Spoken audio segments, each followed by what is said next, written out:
Media మిత్రులందరికీ నమస్కారం.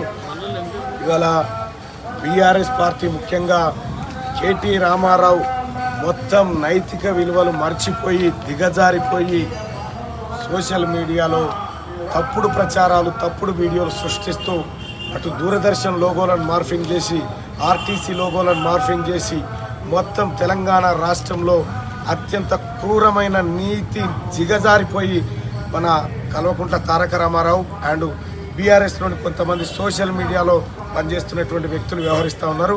ఇవాళ పట్టభద్రుల ఎమ్మెల్సీ ఎన్నికల్లో ఓడిపోతామనేటువంటి భయంతో ఇలా తీన్మార్ మల్లన్నకు సంబంధించి కొన్ని మార్ఫింగ్ వీడియోలు చేసి తీన్మార్ మల్లన్న ఏదో తప్పు చేసినట్టుగా బ్రేకింగ్ న్యూస్లు వేసినట్టుగా దూరదర్శన్ లోగోలతో పాటు ఎక్కడో హిందీ ఛానళ్ళ లోగోలు క్రియేట్ చేసి సర్క్యులేట్ చేసినారు. ఆ వాట్సాప్ గ్రూప్లలో స్ప్రెడ్ చేసినటువంటి వాళ్ళపైన అలాగే కేటీ రామారావు ముఖ్యంగా మాజీ మంత్రి జగదీశ్వర్ రెడ్డి పిఏ పైన ఇప్పుడే పోలీస్ స్టేషన్లో కంప్లైంట్ చేయడం జరిగింది. ఎఫ్ఐఆర్ కూడా నమోదు చేస్తూ ఉన్నారు.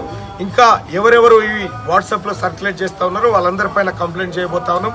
ఫేక్ వీడియోలను ప్రచారం చేసినటువంటి వాళ్ళపైన ఖచ్చితంగా చట్టపరంగా చర్యలు తీసుకుంటా ఉన్నాం. ఇంకా అలాగే కాదు, నిన్న మొన్నటి వరకంటే నేను ఎలక్షన్ బిజీలో ఉన్నా, ఇక ఇప్పటి నుంచి ఎవరెవరు ఎలాంటి ఫేక్ వీడియోలు తయారు చేశారో వాటన్నిటిని వెలికి తీసి వాటి ద్వారా పోలీస్ కంప్లైంట్ చేయబోతా ఉన్నాం. ఇవాళ కేటీ రామారావు అండ్ మాజీ మంత్రి జగదీశ్వర్ రెడ్డి పిఏ పైన ఎఫ్ఐఆర్ నమోదు చేయమని చెప్పి కంప్లైంట్ ఇవ్వడం జరిగింది. అలాగే డీజీపీ గారు కూడా కంప్లైంట్ పంపించడం జరుగుతుంది.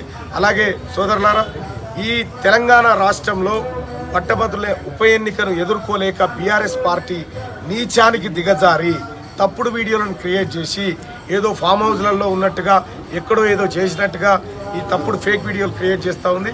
ఈ దుష్ప్రచారాలను ప్రజలేం నమ్మే పరిస్థితిలో లేరు.